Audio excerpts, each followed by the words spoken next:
Okay, so now अब हम क्या कर लेते हैं, हम नेक्स्ट पीवाईक्यू को डील करते हैं। तो जो हमारा नेक्स्ट पीवाईक्यू है हमें ध्यान देना है इस स्टेटमेंट पे, ठीक है। ओके, सो नेक्स्ट क्वेश्चन हमें क्या करना है, कंसंट्रेट करना है यहाँ पर। ये हमारा क्या हो जाएगा, सेकंड क्वेश्चन। सो क्वेश्चन क्या कह रहा है, in one study A group of 5 day rat pups were fed for 3 weeks a diet A and the pup gained weight by 300%. In a second study, when the same diet fed for 3 weeks to the rat of 350 grams, they did not gain weight significantly. In a third study, a diet B was fed to 250 to 350 grams rat, which of the following rat, and it was observed that they delivered normal pups after 5 weeks. Based on the observation, which of the following statement is correct? ठीक है। So question में हमें क्या बोल रहा है ये, कि एक स्टडी की गई जिसमें हमने क्या लिया गया, एक ग्रुप ऑफ 5 डे रैट। हमने कुछ ऐसे रैट पप्स लिए हैं, ठीक है, कुछ रैट्स ऐसे लिए हैं, रैट्स का ग्रुप लिया है जो कितने दिन के हैं, वो अभी 5 दिन के हैं, ठीक है। 5 दिन के हमें जो उसका ऑफस्प्रिंग है, रैट के ऑफस्प्रिंग है, वो हमने उसके ग्रुप को स्टडी कर रहे हैं। वर फीड, तो वो जो रैट्स के पप्स हैं जो 5 दिन के हैं, हमने उनको फीड करवाया कितने हफ्तों के लिए, 3 हफ्तों के लिए, ठीक है। So a diet A and the pup gain weight, तो जब हमने उन्हें डाइट दी, ठीक है, फर्स्ट जो डाइट दी, तो पहली डाइट में जो पप्स थे जो 5 डेज़ के थे, उनका जो वेट है वो कितना हो गया, 300%। उनका वेट कितना आया यहाँ पर, 300 ग्राम्स। 300 ग्राम्स आएगा यहाँ पे, कितना ग्राम आ जाएगा, 300 ग्राम। ओके, सो यहाँ पे क्या देख सकते हैं हम, इनका जो वेट है वो कितना आ जाएगा, 300 ग्राम आ जाएगा। Then in a second study, जब हमने सेकंड स्टडी की, when the same diet feed for 3 week, जब हमने क्या किया सेकंड स्टडी में, सेम ही डाइट को 3 वीक्स के लिए रैट्स को दिया, ठीक है, और वो डाइट कितने ग्राम की, 350 ग्राम की थी।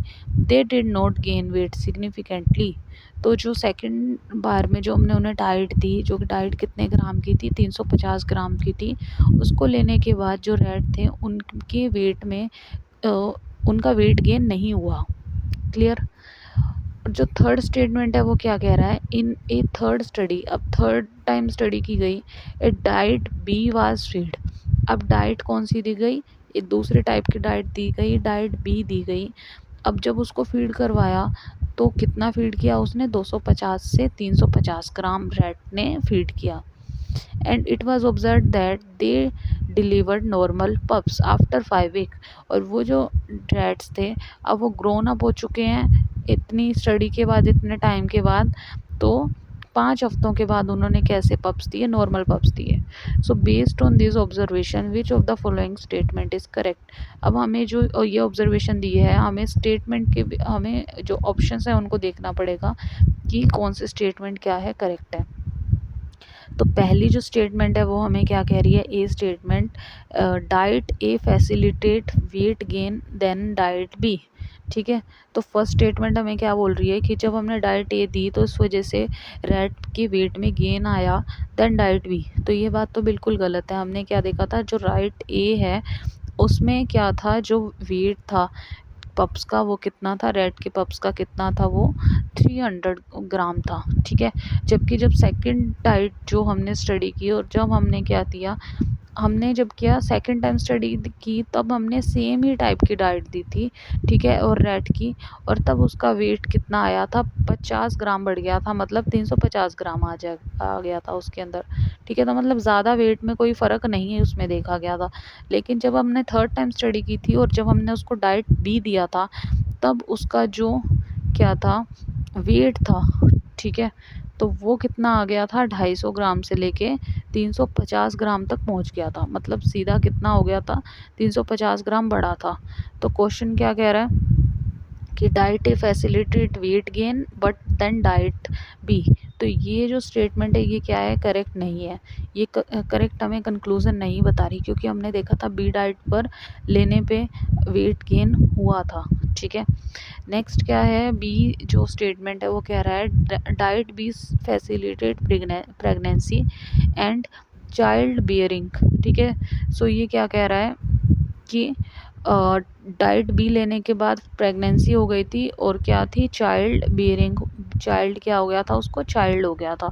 तो हमने देखा था कि जब हमने उसको बी डाइट दिया था तो रैट ने उसने क्या किया था, नॉर्मल पप्स दिए थे, कितने, 5 वीक्स के बाद। ठीक है, सो हम इस स्टेटमेंट को एक बार होल्ड पर करते हैं। ठीक है, नेक्स्ट क्या है, सी स्टेटमेंट कह रहा है more control experiment are to be conducted for definite conclusion. ठीक है, सो ये स्टेटमेंट क्या बोल रही है कि हमें बहुत सारे, एक से ज़्यादा बार कंट्रोल एक्सपेरिमेंट करने पड़े, ये क्या फाइंड आउट करने के लिए, हमारे कंक्लूजन को फाइंड आउट करने के लिए। ठीक है, एंड डी ऑप्शन में कह रहा है जो डाइट ए है वो मोर एनर्जी कंटेनिंग थी then diet B, hence its quantity should be reduce. इसलिए डाइट ए, क्योंकि डाइट ए की एनर्जी ज़्यादा थी इसलिए इसकी क्वांटिटी को कम ही देना सफिशेंट था रैट की ग्रोथ के लिए as compare to diet B. तो ऐसा डी ऑप्शन तो हमने कहीं भी कुछ भी नहीं देखा, ऐसा तो कोई भी क्वेश्चन क्या है इससे रेलिवेंट नहीं कर रहा है स्टेटमेंट से। ठीक है, और उसके बाद क्या है, हमने ये देखा था डाइट बी जो था उसको लेने के बाद प्रेगनेंसी थी और चाइल्ड भी बेरिंग हुआ था, बट ये क्या है, ये सफिशेंट नहीं है कंक्लूजन निकालने के लिए स्टेटमेंट। तो जो करेक्ट, सबसे करेक्ट और स्टेटमेंट रहेगी वो हमारी रहेगी सी स्टेटमेंट। सी स्टेटमेंट क्यों सही रहेगी, क्योंकि हमने यहाँ पर देखा था कि हमने यहाँ पे मल्टीपल टाइम कंट्रोल एक्सपेरिमेंट किए थे और हमारा रिजल्ट कंक्लूजन निकालने के लिए। ठीक है, तो इसका मतलब जो हमारा सी स्टेटमेंट रहेगा वो क्या रहेगा, बिल्कुल करेक्ट रहेगा इस क्वेश्चन के रिगार्डिंग। ठीक है, तो ये काइंड ऑफ ये एक एनालिटिकल क्वेश्चन था। ठीक है, सो ये जून 2011 में हमसे पूछा गया था। ओके, सो अब हम किससे डील कर रहे हैं, अब हम कर रहे हैं फिफ्थ क्वेश्चन को डील कर रहे हैं। फिफ्थ क्वेश्चन में हम क्या देख सकते हैं, यहाँ पे फिफ्थ क्वेश्चन में आर डिनोट को relation coefficient and M denote slope of regression line. जो आर होता है, ठीक है, क्या बता रखा है यहाँ पर, जो क्या होता है आर होता है वो क्या होता है, डिनोट कर रहा है correlation coefficient, and M denote किसे करता है, स्लोप ऑफ रिग्रेशन लाइन को डिनोट करता है। Interchanging X and Y axis would be. ठीक है, अगर हम क्या करेंगे, एक्स एंड वाई एक्सिस को क्या करेंगे, इंटरचेंज करेंगे तो क्या होगा। ठीक है, तो जो एक्स है और वाई है वो क्या है, अगर हम उन्हें इंटरचेंज कर दें तो आर तो सेम ही रहेगा। आर सेम क्यों रहेगा, उसका मैग्नीट्यूड एंड साइन है। आर इसलिए करेगा क्योंकि वो क्या है, कोरिलेशन कोफिशिएंट है। कोरिलेशन कोफिशिएंट जो होगा वो सेम रहेगा बिकॉज उसका मैग्नीट्यूड एंड साइन क्या है, सेम है। बट डिफरेंट चेंज किस में आ जाएगा, चेंज आ जाएगा स्लोप में, स्लोप ऑफ रिग्रेशन में, मतलब एम में। तो जो एम हो जाएगा वो क्या हो जाएगा, रेसिप्रोकल हो जाएगा। दैट मीन आर चेंज नहीं होगा लेकिन एम चेंज होगा। ठीक है, सो हमारा आंसर यहाँ पे क्या आ जाएगा, बी। आर क्या होगा, चेंज नहीं होगा। ठीक है, बट एम क्या होगा, चेंज होगा। ठीक है, ओके, सो अगेन ये क्या है, ग्राफिकल टाइप का हम क्वेश्चन यहाँ पे देख सकते हैं, क्वेश्चन नंबर 6। तो इसमें क्या बोल रहा है, the scattered plot of the growth rate and growth yield for 100 random environment isolate of bacteria is shown below. तो यहाँ पर हमें क्या देख रखा है, एक बैक्टीरिया में जो है growth yield versus growth rate दे रखा है। ठीक है, तो हम यहाँ पे क्या देख सकते हैं, जो हमारा ग्रोथ रेट है, ठीक है, जैसे जैसे हमारा क्या है, ग्रोथ रेट यहाँ पर क्या हो रहा है, इंक्रीज़ हो रहा है। ग्रोथ रेट जैसे जैसे क्या हो रहा है, इंक्रीज़ हो रहा है। तो हमारा जो ग्रोथ यील्ड है, ठीक है, वो क्या हो रहा है, हमारा डिक्रीज़ होता दिखाई दे रहा है। तो हमारा ग्रोथ यील्ड हमें क्या दिखाई दे रहा है, डिक्रीज़ दिखाई दे रहा है। जैसे जैसे क्या इंक्रीज़ हो रहा है, हमारा ग्रोथ रेट इंक्रीज़ हो रहा है। मतलब इन दोनों में कैसा रिलेशन है, इन्वर्सली प्रोपोर्शनल रिलेशन है। तो हमारा आंसर क्या हो जाएगा, growth rate is inversely proportional to the growth yield. तो ये ईजिली हम ग्राफ को देख के इंटरप्रेट इसको कर सकते हैं। ओके अगेन, सो यहाँ पर क्या है, काई स्क्वायर पे ये क्वेश्चन है। हम कौन सा देख रहे हैं, हम क्वेश्चन नंबर देख रहे हैं 8th। क्वेश्चन नंबर 8 पर ये क्या बोल रहा है, the Triber Willard hypothesis state that the physiological state of the female can bias the sex ratio of offspring in an experiment in the bird species A group of female were fed a diet 30% lower in calories than the control female. After allowing both the group to make and breed freely, the offspring of control 1 group were 22 male and 80 female. The diet restricted female laid a total 40 egg. What should be the minimum deviation from the control to conclude that they have significantly female biased offspring sex ratio? तो यहाँ पे chi square की जो हमें value दे रखी है 0.05 है, और यहाँ पे क्या दे रखे हैं, मेल एंड फीमेल का यहाँ पे रेशो दे रखा है। ठीक है, तो क्वेश्चन क्या कह रहा है, जो ट्राइवर विलार्ड हाइपोथेसिस है वो क्या कहती है, फिजियोलॉजिकल कंडीशन बता रही है, जो मेल फीमेल है can bias the sex ratio of offspring. ठीक है, मेल और फीमेल रेशो में क्या हो सकता है, ऑफस्प्रिंग में बायसनेस है। एक एक्सपेरिमेंट में जो बर्ड स्पीशीज़ है, ठीक है, उसके ग्रुप की जो फीमेल है वो कितना परसेंट फीड कर रही हैं, डाइट कितना परसेंट ले रही हैं, 30%। ठीक है, so lower in calories than the control female. तो एक्सपेरिमेंटल जो फीमेल है बर्ड हैं वो जो डाइट ले रही हैं वो 30% लोअर है कंपेयर टू कंट्रोल जो फीमेल्स हैं। ठीक है, so after allowing both the group to mate, अब अगर हम दोनों ही फीमेल्स को, जो कंट्रोल ग्रुप की फीमेल है और जो हमारी एक्सपेरिमेंटल फीमेल है, उन दोनों को ही अगर हम मेट करवाएंगे, ब्रीड करवाएंगे फ्रीली, तो जो ऑफस्प्रिंग ऑफ कंट्रोल 1 ग्रुप हैं, ठीक है, क्या है, ऑफस्प्रिंग ऑफ कंट्रोल 1 ग्रुप है, वर 22 मेल एंड 18 फीमेल। तो हमें क्या मिलेगा, ग्रुप 1 जो है हमारा, उसमें से हमें क्या मिलेगा, 22 हमें ऑफस्प्रिंग मिलेंगे मेल के, और 80% कितने मिले, फीमेल के।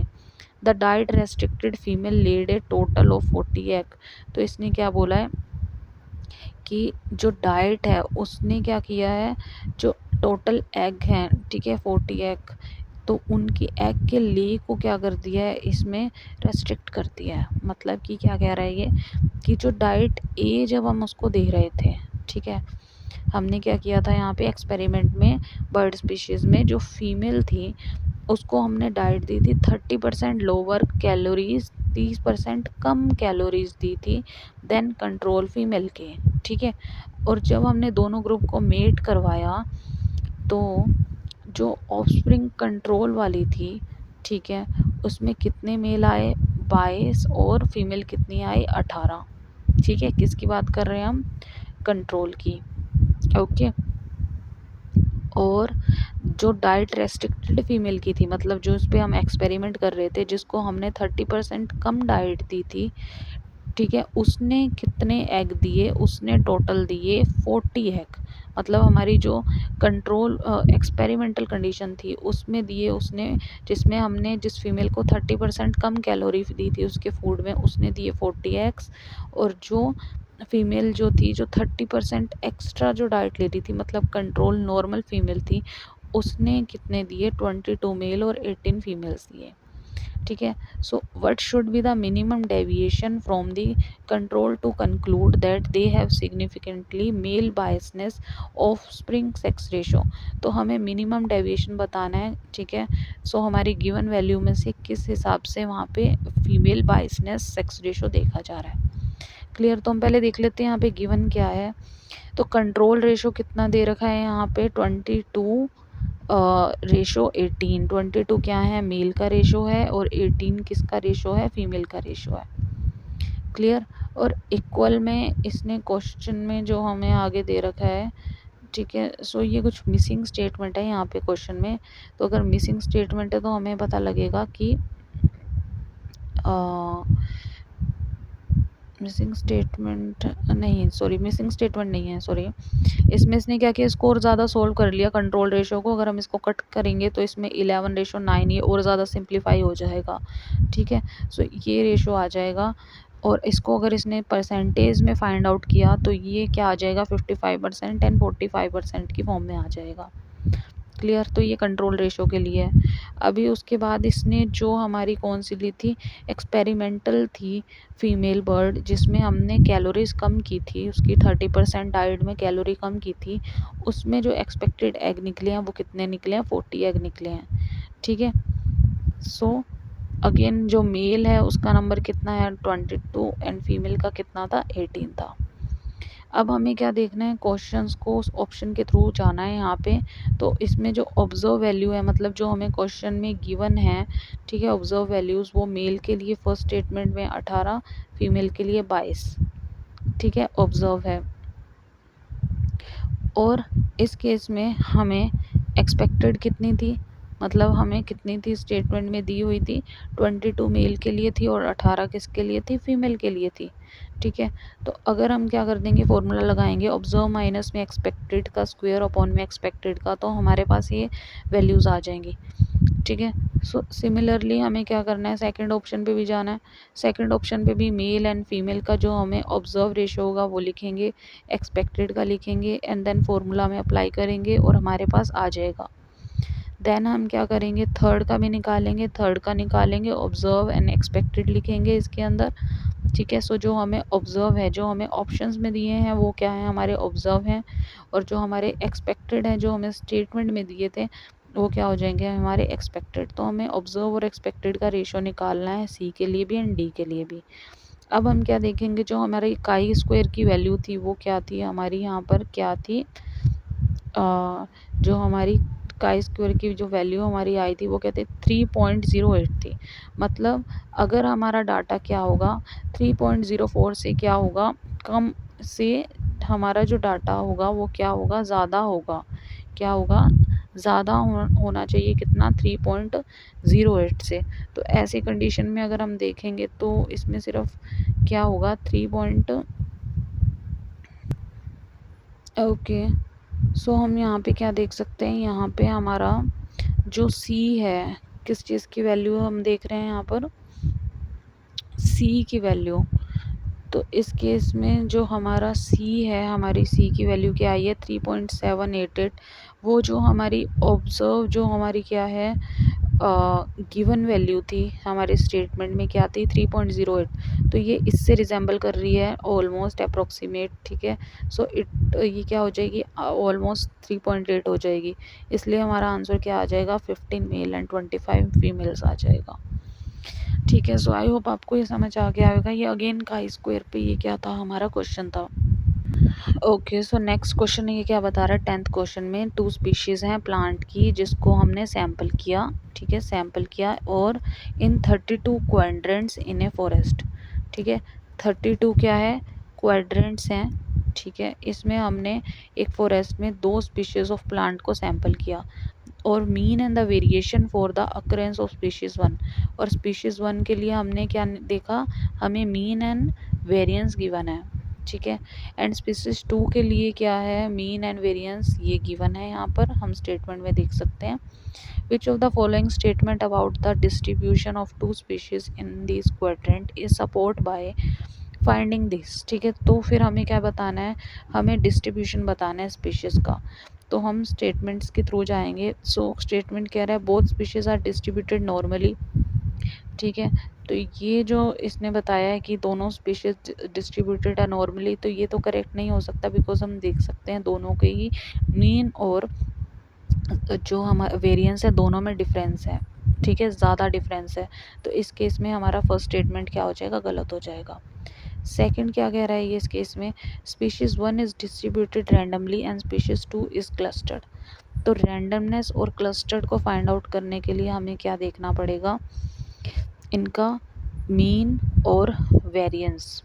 ठीक है, तो अगर हमें देखना है कि अगर वेरिएंस ज़्यादा आएगा मीन से, ठीक है, वेरिएंस ज़्यादा आएगा मीन से, तो इस केस में हमारा जो डिस्ट्रीब्यूशन होगा वो क्लम टाइप का होगा। और अगर वेरिएंस इक्वल आएगा मीन से, तो इस केस में हमारा डिस्ट्रीब्यूशन रैंडम होगा। ठीक है, और अगर हमारा क्या होगा, मीन ज़्यादा होगा किससे, वेरिएंस से, तो इस केस में हमारा क्या हो जाएगा, डिस्ट्रीब्यूशन यूनिफॉर्म हो जाएगा। क्लियर। तो हम स्पीशीज़ 1 में देख लेते हैं कि अगर हमारा मीन कितना गिवन है, 18 गिवन है, ठीक है, और वेरिएंस कितना है, 48 गिवन है। तो हम देख सकते हैं कि इस केस में जो हमारा वेरिएंस है that is much higher than mean, ठीक है। तो अगर वेरिएंस बहुत ज़्यादा हाई हो जाएगा मीन से, तो इस केस में क्या हो जाएगा, ये क्लस्टर्ड की फॉर्म में हो जाएगा।